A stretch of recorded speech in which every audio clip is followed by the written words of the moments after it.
procurar porque que a casca do coqueiro, esse cara tava querendo alguma coisa com cultura para abençoar alguém. Nós assistimos e consumimos cultura e muitas vezes ela é uma cultura suja,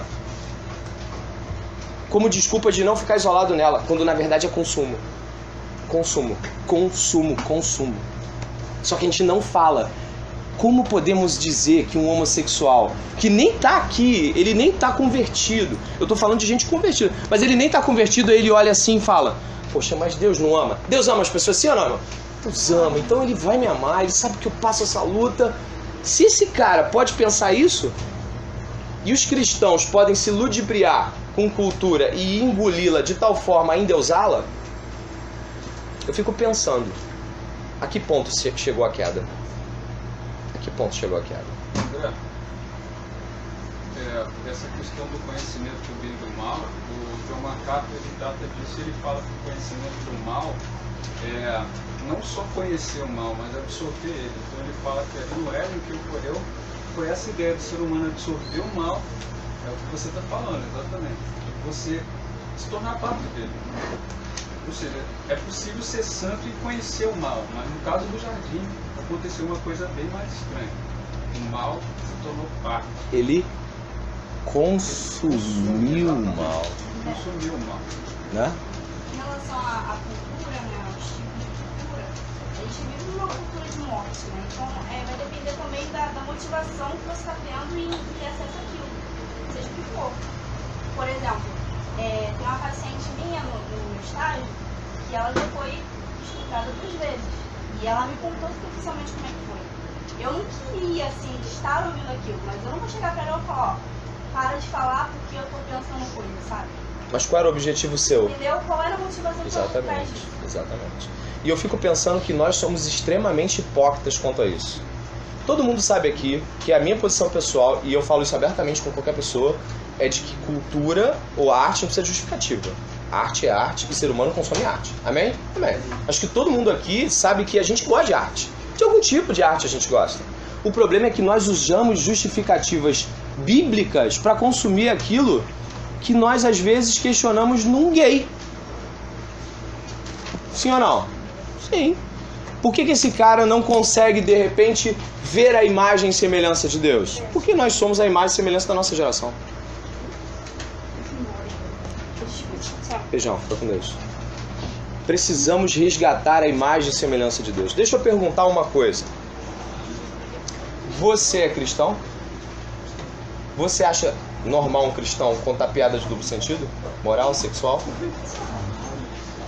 Você acha normal a gente ficar brincando de piadinha de sacanagem? Por quê?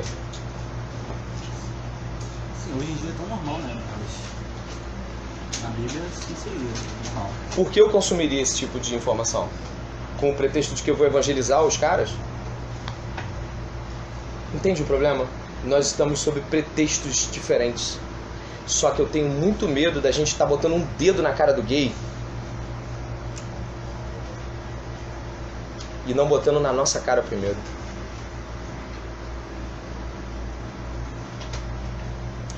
Tem um filme que é muito ruim, cara.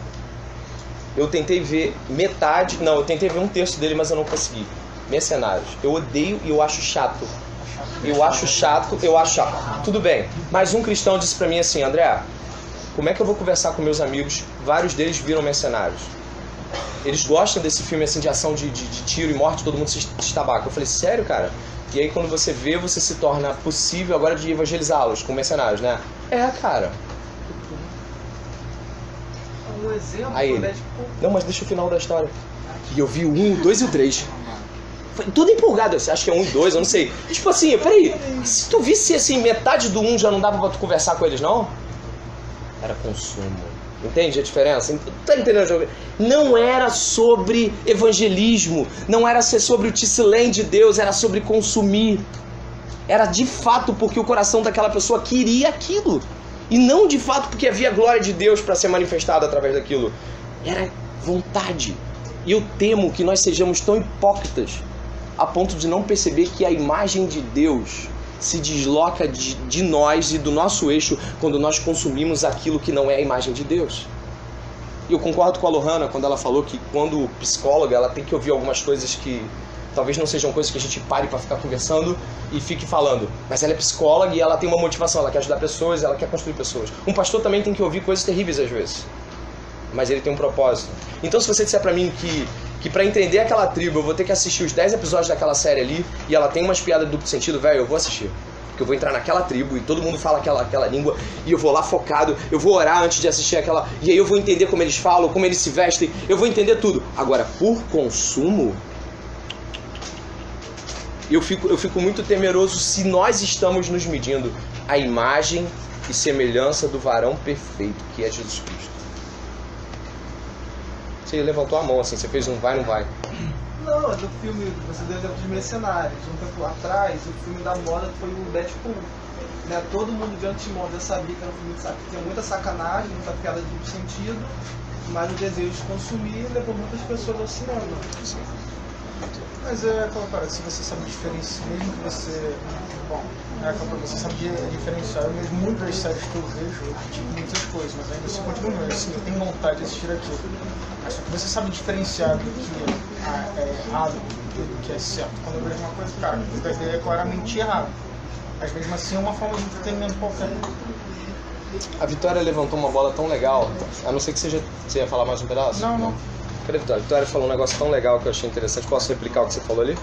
A Vitória falou sobre filmes de romance, de amor romântico, né? E eles, em geral, eles têm um tipo de modelo de relacionamento não cristão. E assim, quem vê um, vê todos quase, eu acho, né? Quem vê um filme de amor romântico do Hugh Grant com a... Ou então um da Julia Roberts, viu todos. Entendeu? É tudo igual. Menos razão de acessibilidade, Hã? Hugh Grant. Menos razão de acessibilidade porque é genial. Pois é. Mas aí eu fico pensando no que a Vitória falou pra mim. Será mesmo que aquele modelo de amor não me influencia? Eu me influencio. Influencia, é claro que vai influenciar, porque quanto mais você vê esse tipo de coisa, você vai achando que tudo ali é normal. Então, essa é a questão. Por que eu veria? Talvez porque você se identifica. Cara, porque tem alguns aspectos das... Exato. Eu me identifiquei com aquele modelo de amor. André, essa é a questão do romance. Há um tempo estava em super moda 50 tons de cinza, né? Jamais que um cristão poderia pegar e dizer que ia assistir 50 tons de cinza que vai evangelizar. Ridículo. É a mesma coisa que pegar o Deadpool e falar a mesma coisa. Agora, por exemplo, a Jane Austen, ela já tem uma pegada de romance que é muito fácil de você puxar para o cristianismo. Por exemplo, eu tenho uma colega na faculdade que ela é agnóstica. E a gente discutindo sobre como a sociedade estava hoje, ela gosta muito dessa literatura mais antiga, e eu consegui falar, pô, tu acha bonito, né, Vitória, o comportamento deles nos livros da Jane Austen? Ela falou, acho muito lindo, acho que falta isso hoje em dia. E foi fácil de eu pegar e falar, pois é, a sociedade de hoje em dia não tá assim, porque não existe sentido pra continuar assim, entendeu? É dois parâmetros diferentes, entendeu? Você tem que saber, dá pra você realmente puxar do evangelho ali, ou então quer realmente só desculpa. E é necessário um exame. Vou te dar um exemplo. É necessário um exame se de fato a minha perspectiva de consumo, eu vou botar consumo entre aspas, é Jane Austen o nome? É. Jane Austen. Austen. Se eu consumo Jane Austen ou se eu consumo Cristo no sentido de que me aproprio daquilo que é cristão, ou se eu virei fã da Jane Austen, mesmo que algumas coisas comecem a ir para a direita. Tem gente que tipo lê Jane Austen, mas pra si, pra pegar aquilo e montar a ficção dentro da sua cabeça e trazer aquilo pra sua vida. E outra coisa que me preocupa, vou usar o nome dela, tá? É só uma brincadeira. É Jane Austen, né? Tá gravando. Isso, Austen. Vai sair da Jane Austen aquele filme, meu Deus! Chama todo mundo, chama. Vamos ler Filipenses capítulo 4, vamos?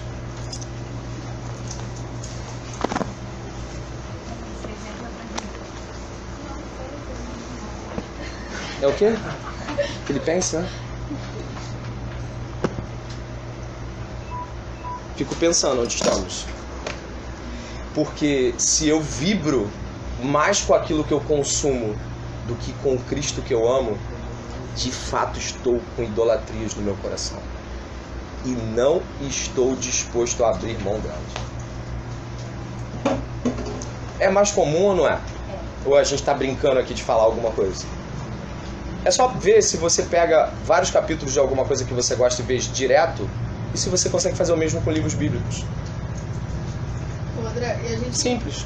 Simples. E a gente inventa, né, uma desculpa pra si mesmo. Por exemplo, vou pegar a Jane Austen. Né?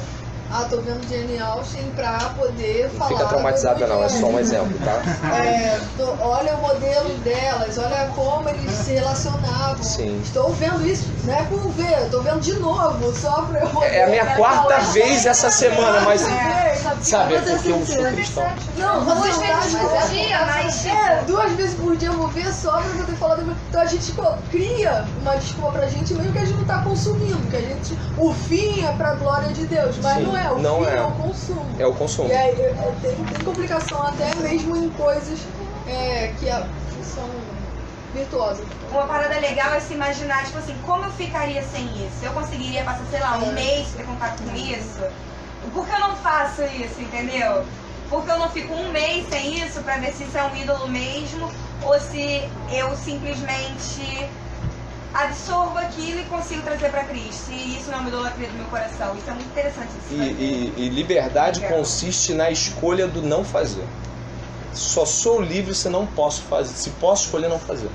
Porque quando éramos escravos do pecado, éramos escravos. Não podíamos deixar de pecar, porque a gente não tinha um espírito dentro de nós. Mas quando o Espírito Santo entra, temos uma escolha. Temos uma escolha.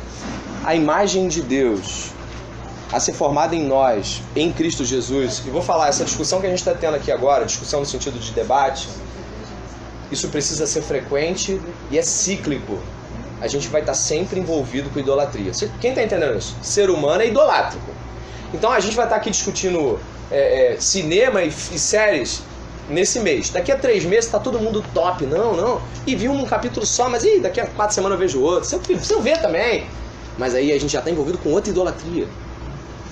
O coração do homem, como diz Calvino, fala que é uma fábrica de ídolos. Lutero fala que o coração do homem é como tentar segurar mercúrio. Já viu mercúrio líquido? Na mão ele é rápido. Você tira ele e já cai no chão. O coração do homem se esvai para os cantos. Para sermos a imagem e semelhança de Deus, vai dar trabalho.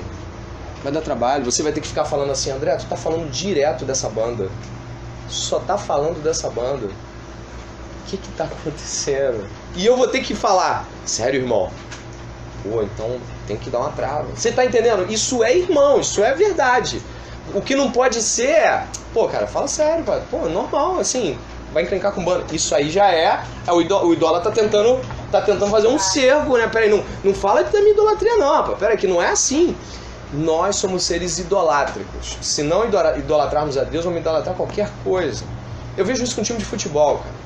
E assim, a gente bota tatuagem do Flamengo, do Vasco, do Botafogo, fica assim, cara, será que esse cara não tem consciência do que ele tá fazendo? Ele tá botando tatuagem de um time, tá marcando o corpo dele pra sempre com um time de futebol finito, pecador, sem sentido, sem propósito em si mesmo. Enfim, falamos aqui pra falar da imagem e semelhança, mas eu assim, irmãos, eu dou aqui a qualquer de um de vocês. Ah, mas eu não vejo você sempre. Mas pode falar também. Qualquer abertura para botar um dedo em qualquer idolatria minha, eu dou ao irmão essa chance aqui. Fala comigo. André, eu acho que você é extremamente idolátrico com suas filhas. Você acha, meu irmão? O que está acontecendo? Eu vou te dizer, eu vou dar a voz, a primeira voz que eu vou dar é para você. Porque como somos propensos à idolatria, a primeira pessoa que eu vou falar, cara, deixa eu falar contigo porque talvez você esteja certo. Porque eu sou um ser idolátrico. Eu deve estar vendo. Leonardo Ravenhill e A.W. Tozer apontavam para o entretenimento como o Deus desse século. E eu creio que esse Deus esteja vencendo. Dentro das igrejas, está vencendo dentro das famílias. Está todo mundo em volta da TV, está todo mundo na Netflix, está todo mundo no Zap, está todo mundo no Face, até altas horas da madrugada, todo mundo conversando e ninguém está orando. Só que a gente não discute isso na seriedade que deveria discutir. E esse Deus está vencendo. Ele é o Deus mais acessado. O Google é mais acessado do que Deus em orações. Então eu creio que nós estejamos falhando em ser a imagem de Deus. Esse tal da A.W. Tozer mesmo, ele tem uma obra que ele cita essa questão do conhecimento. Ele fala que o ser humano produz conhecimento para si próprio, ele consome esse conhecimento e ele remete ao Éden. Quando o ser humano quis esse conhecimento essa sede por conhecimento é o afastamento de Deus. No sentido que o ser humano produz o conhecimento e fica nesse ciclo, igual você fala, sem sentido, sem propósito. Essas séries, por exemplo, é uma pesquisa do IBGE que fala que o ser humano, o tipo de mídia mais consumida atualmente é série. Olha só. Então é uma coisa absurda. O ser humano fica se observando, criando histórias, e essas histórias estão repletas da natureza humana. Daquilo que a gente gosta, daquilo que a gente gosta, e isso vai alimentando o ego humano e fica esse ciclo eterno de autoconsumo. Ou seja, a maior estratégia de Satanás é produzir conhecimento, e esse conhecimento ainda continua, é o que Tozer fala, continua sendo oferecido ainda. Ainda existe uma árvore do Éden e as pessoas à beira dela e Satã do lado quer conhecimento, então, e Deus fica... Muito interessante essa alegoria, muito interessante. Fala, Felipe. Focando nas séries, quando você se enche muito de séries, você é mergulhado no mundo de personagens, no mundo que não é realidade. E aí esse mergulho acaba influenciando a nossa vida na perspectiva de missões.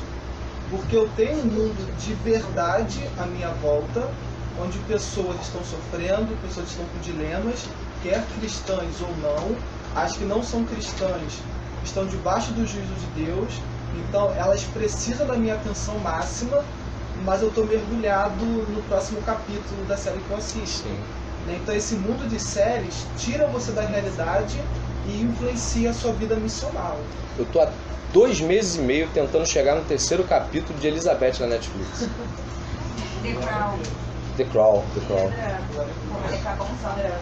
A questão de idolatria em relação ao menor tão sério que algum tempo atrás eu li um artigo no Político Cristão que nos Estados Unidos já estão surgindo alguns cultos ateus, onde eles cultuam assim, eles repartem o pão e assim, glória a nós que sofremos tanto e superamos a vida, fazemos o bem, o homem cultuando a si mesmo, fazendo cultos, entendeu? E isso tem se multiplicado nesse artigo fala que isso é uma visão que tem se multiplicado nos Estados Unidos. Então assim, a busca do homem em algum sentido, ou de idolatria mesmo, ela é tão incessante e assim, muitas pessoas retrucam a gente quando a gente fala que o homem quer glória para si mesmo. E eles agora chegaram ao ponto de fato fazer isso, querer glória para si mesmo, fazendo um culto ateu. Nesse culto tem cântico, tem Sim, eu vi, Tem cara. cântico, tem tudo. Sério, é sério. E é sério. E é capaz da gente entrar e dar glória, hein? Porque eu falei, eu já fui numa igreja assim.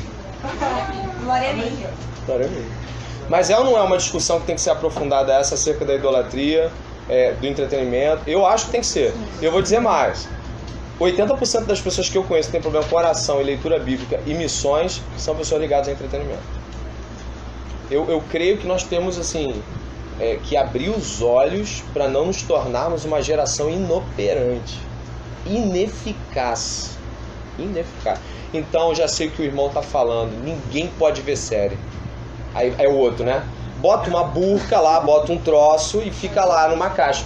É o outro extremo absurdo. Mas eu não me conformo. Eu não me conformo de um irmão meu ver uma série com piada de duplo sentido e falar que tá tudo bem. Não me conformo. Não dá, pô. Não dá pro cara chegar pra mim. Tem alguém? Não dá pro cara chegar pra mim. Não, mas a história é boa. Dane-se que a história é boa. Você vai consumir pornografia lícita. Você tá entendendo? Pornografia lícita.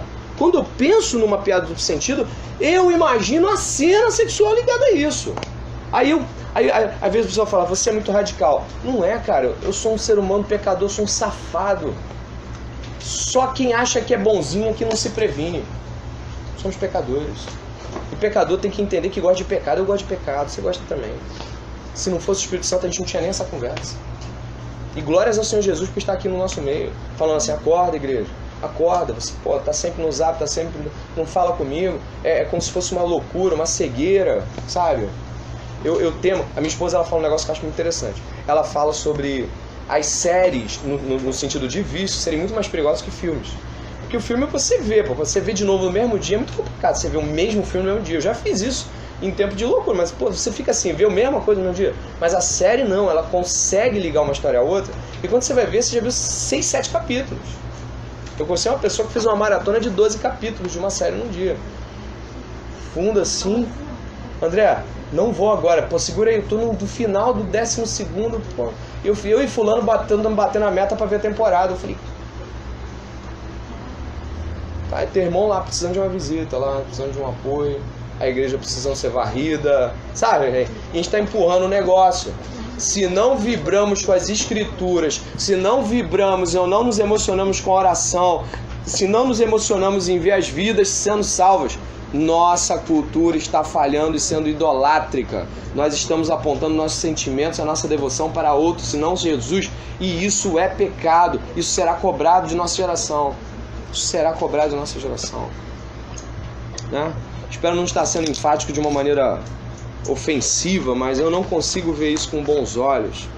Eu me preocupo muito. Né? Vamos abrir em Gênesis aí para continuar aí.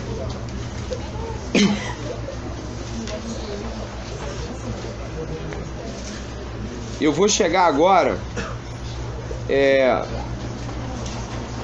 em Gênesis capítulo 2, verso 15, que é onde a coisa começa a ficar mais diferente um pouquinho do capítulo 2. O capítulo 2 é um resumo do capítulo 1. É como se no capítulo 2 ele aprofundasse a formação do homem.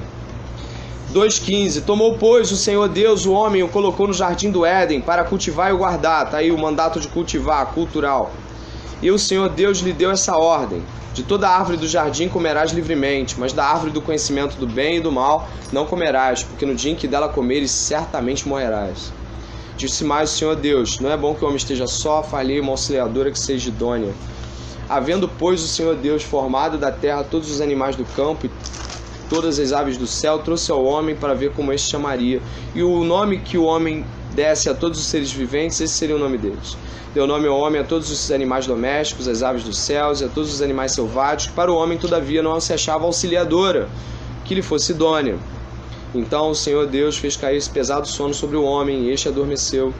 Tomou uma das suas costelas e fechou no lugar com carne. E a costela que o Senhor Deus tomara ao homem, transformou-a numa mulher e lhe trouxe. E disse o homem: esta afinal é osso dos meus ossos e carne da minha carne. Chamar-se-á varoa, porquanto do varão foi tomada. Por isso deixou o homem pai e mãe, se une à sua mulher, tornando os dois uma só carne. O que é por isso? Por isso tudo que você leu agora. Por isso da mulher ser uma auxiliadora idônea. Por isso de Deus ter feito mulher do corpo do homem. Esse por isso é um por isso geral aqui. E ele fala aqui o mandato de Deus: por isso deixa o homem pai e mãe, se une à sua mulher, tornando-se os dois uma só carne. Eu quero repousar alguns instantes sobre esse versículo aqui. A mulher foi feita em um sentido, preste atenção para não ir além daquilo que é. A mulher foi feita por causa do homem, mas ela não foi feita para o homem. Por causa no sentido de complementar, de unificar a ação de Deus dentro de um plano de função. Mas ela não foi feita para devotar o homem. Ela não foi feita como alguém a que deve adorar o homem. Ou seja, ela foi feita por causa, devido ao homem estar precisando de uma auxiliadora. Reforcei isso lá na igreja no domingo, mas digo aqui também. Ela não foi feita por um pedido do homem. Adão não pede Eva, Adão nem tem consciência acerca disso, é Deus quem intencionalmente cria a Eva, e Eva passa a lhe ser uma auxiliadora. O que acontece depois da queda, no capítulo 3, é que Eva passa a ser sujeita de uma maneira até ordenativa, em alguns casos, ao homem. Não era assim, porque a coisa era harmoniosa, cada um sabia o seu papel.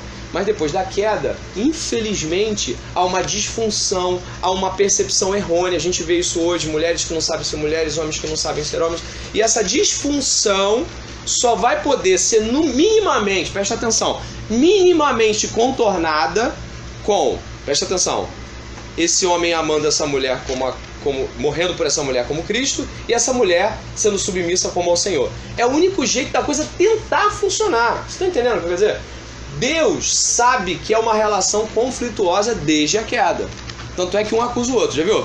Fica um botando o dedo na cara do outro. Foi ela. Não, foi a cobra. Não, foi... A cobra não tinha mais ninguém e ficou quieto.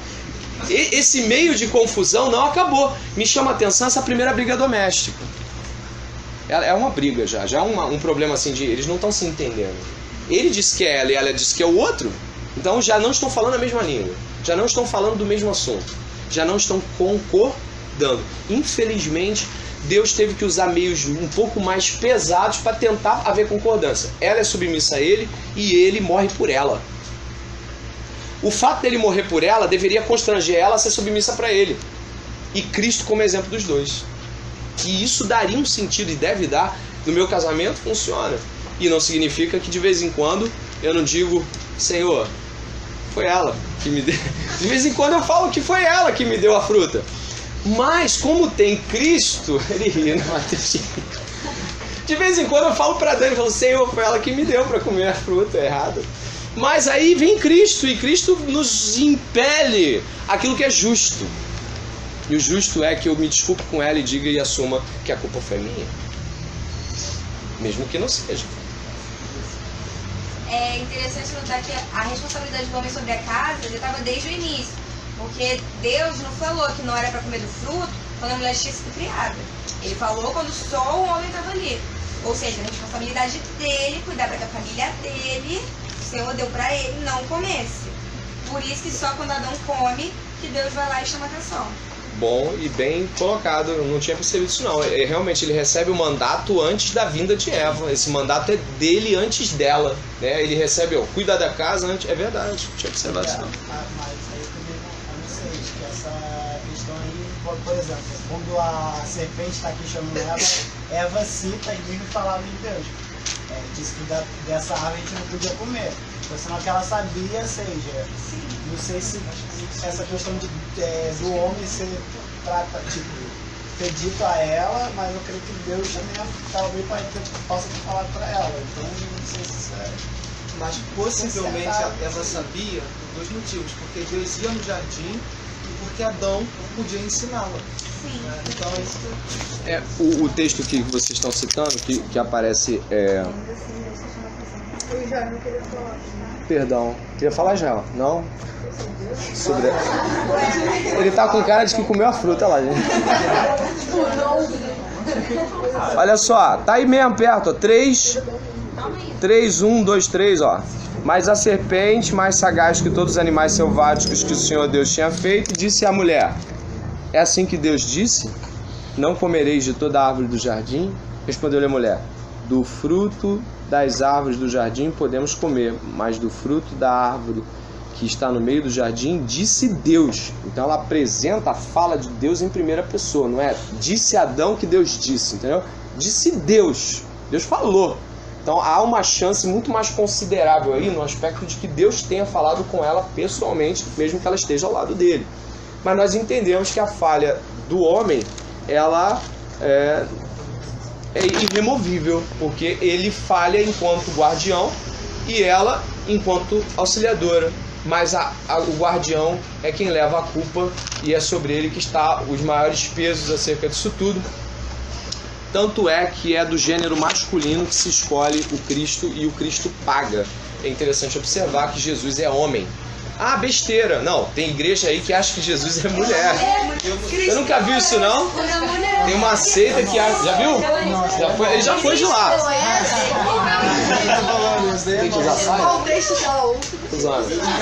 Tem uma seita mexicana que diz que Jesus é mulher. Se chama Lisbeth e o nome do marido é Melquisedeque. Como é que é o nome da mulher?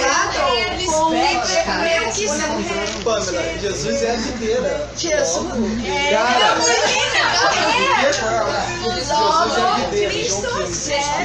fala aí. Pode falar. Outra coisa também que não faz sentido é que, se fosse verdade, o ser humano é o mais esperto que tem. O ser mais esperto que tem. Aqui está escrito que a cobra era mais esperta, então a gente não devia ter evoluído da cobra. Olha, isso aí é dessa igreja que a gente falou. Deixa eu ver aqui. Mas a serpente, eu acho que ele está falando que a serpente aqui, ela comparativamente aos animais selvagens, ela é mais esperta. Então, assim, existe aqui, eu queria que você pudesse até levar e pesquisar sobre isso. A palavra hebraica usada aqui é Saraf. Saraf, da serpente, Saraf. Saraf é a mesma palavra para serafim. Mas Deus não desculpa, dizendo que ela pelo seu próprio ventre ela esteja no chão. Também pensei nessa questão do serafim. Mas só que, no caso, a cobra rasteja no seu próprio ventre. Eu tenho muito medo de desliteralizar o Gênesis, porque você pode acabar não literalizando mais nada. Então eu me reservo disso, mesmo podendo abrir uma expectativa de que algumas coisas sejam figuras. Mas não creio jamais que Adão e Eva é figura, que, sabe? Olha o Lucas ali, ó, de palhaçada ali, ó, botando... Eu ia falar para ele, no caso ali, o que ocorreu foi uma possessão maligna. A serpente era uma caixa de ressonância dele. Poxa,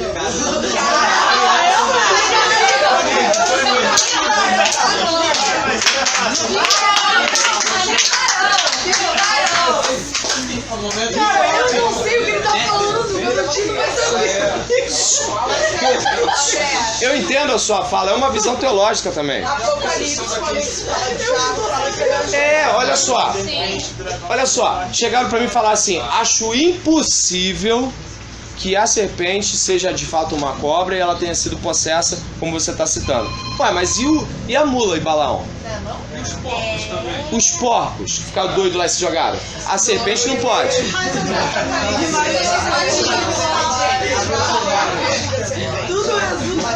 Faz referência. Aí a gente vai entrar no debate, quando ele falou... Ele está levantando polêmica Ele aqui. disse que a sagacidade é do animal, mas se a gente levar em consideração...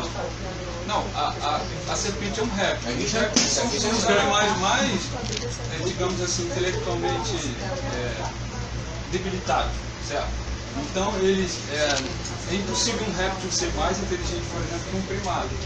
Então, a sagacidade ali, para mim, na minha percepção, É da possessão. é da possessão. E ela não desconfiou porque os bichos eram tudo bom. É. Não tinha bicho agressivo. Vai desconfiar? Tá falando comigo? Ah, deve ser um falante. É Nárnia. Não sei. Hã? É uma caixa de ressonância. Isso aqui, ó, é o violão. O violão é a caixa de ressonância. Você joga o som ali, ele vem mais alto. Hã? Não, não era a cobra, era o violão. Então, rindo porque foi o Marcos que falou, mas eu lembro que essa fase era de C.S. Lewis ou de Franz Schaeffer. Mas aí, Franz Schaeffer não. Pô, da caixa de ressonância? É do C.S. Lewis. Aí, viu? Mas C.S. Lewis tudo bem. A Aninha tá ciente, hein, Rafa? Aninha, né? Ela pesquisou agora. Tá pesquisando, olhou agora, caixa de ressonância. O que é? A parada, Aninha, foi tipo assim, eu não entendi. Puta assim, cobra igual... Eu tinha um amigo no seminário, pô, aí os professores passavam assim o título no quadro, tipo, Trindade, pá, Trindade. Aí ele pegava o tablet dele, jogava no meio das pernas, Ai, eu acho que você já sei. escrevia Trindade, aparecia no tablet, aí ele pegava um monte de pergunta difícil. Professor, a Trindade, ela é triuna, é não sei o quê. Aí o professor falou assim, teve um dia que o professor quebrou ele, né? O professor tava relevando, aí o professor falou assim, olha, fecha o tablet e pergunta de novo que eu não entendi. Não, porque a Aninha, é nítido que a Aninha pegou ali o celular, ressonância magnética. Quem falou? Quem falou? Teólogo reformado. do Marcos. Mas, vamos lá. Não fui eu que citei. Olha essa concadenação, estamos caminhando aqui pro final. 10 minutinhos aí.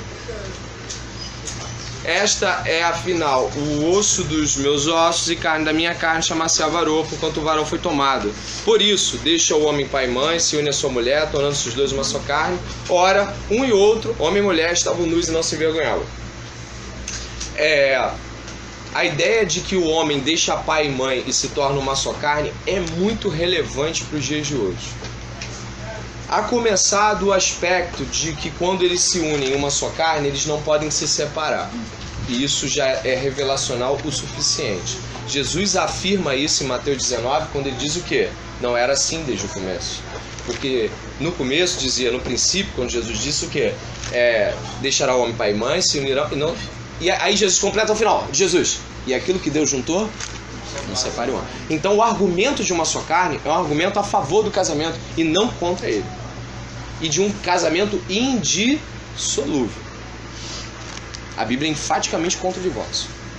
Não sei o que as pessoas conseguem encontrar de divórcio na Bíblia e falar assim, pode. Porque não tem. Segundo casamento, gente, já vou. Terceiro casamento, Suzana Vieira. Todo mundo é Suzana Vieira, todo mundo é. Né? Mas vamos lá. Vamos lá que vai ser discussão lá dos bereanos. Mas aí, ó, tem um segundo ponto. Que eu agora penso assim, eu mais profundamente do que nunca, porque a primeira vez que isso me ocorreu foi há 8 anos atrás, né? E eu me lembro que quando isso me ocorreu foi tão óbvio, mas hoje é mais óbvio ainda.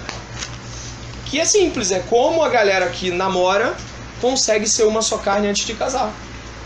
Ah, tu tá falando de quê? De sexo e de relações íntimas que não são necessariamente sexo.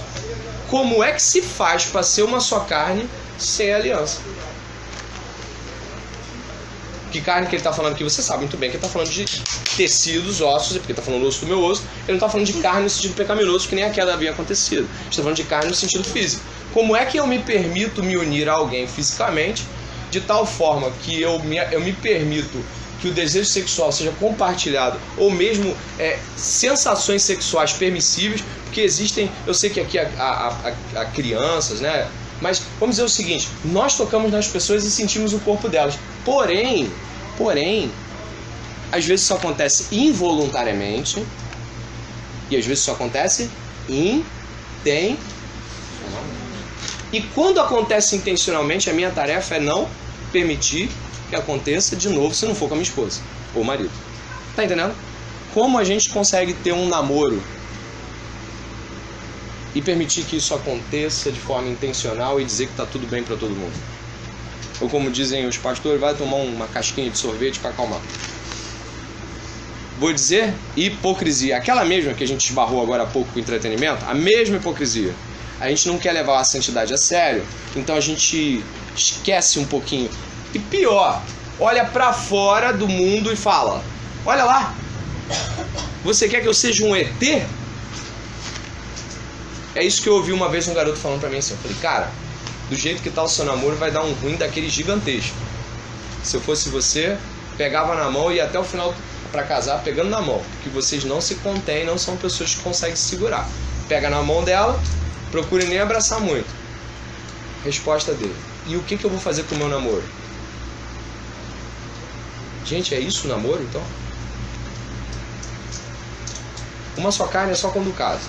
Se você encontrar um jeito para ser uma só carne fora de casar, é sexo, é pecado, é lascívia, é coisa que a Bíblia abomina. O desafio nosso, como o Adonias ontem falou comigo, né? Ele falou, André, avivamento, e eu gostei da frase dele, não é todo mundo se tremelicar aqui, talvez nem chorar, mas é reavivarmos os antigos valores esquecidos e trazê-los à pauta de uma geração que se esqueceu de Deus, a nossa. A nossa. Não estamos aqui contra cinema e nem contra namoro. Nós estamos contra aquilo que é errado, dentro daquilo que se pode fazer. Se nós nos perdermos no caminho, nossos filhos também se perderão. As gerações vão seguindo. John Wesley disse, aquilo que uma geração tolera, a próxima abraça. Olha que sério isso, né? Então hoje, se você fala assim, não, pelo menos não estão transando, pode esperar, a próxima geração vai transar. É só deixar a gente solta, que a gente faz isso. Aquela frase, né? Aquela frase de Deus com relação ao dilúvio, quando ele termina de lavar o dilúvio, né? A terra, ele olha para o homem e fala assim, eu não vou de novo jogar o dilúvio na terra, não. Porque todo pensamento do homem é mal continuamente. Como falei no retiro da galera, vai lavar a terra 10 vezes, vai vir raça humana do barquinho lá, guarda lá uns 2 exemplares, e os que vierem vão vir sem vergonha igual os que foram. Não tem jeito, só Jesus Cristo e a glorificação para nos salvar. Hã? Pode fazer mensal, cada vez eles não dão um dilúvio. Lava Jato, né? Todo Lava Jato. Tá ruim, mando de luz. Mando de luva, acaba com tudo, abaixa a poeira, volta de novo. É todo dia um, não é diferente. Como diz o Paul Washer, né? Washer fala no livro dele, aquele livro sobre o evangelho dele, o grandão assim, esqueci o nome do livro. Mensagem do Evangelho. Paul Washer fala assim: Deus lavou a terra dos homens, mas não conseguiu lavar os homens do pecado.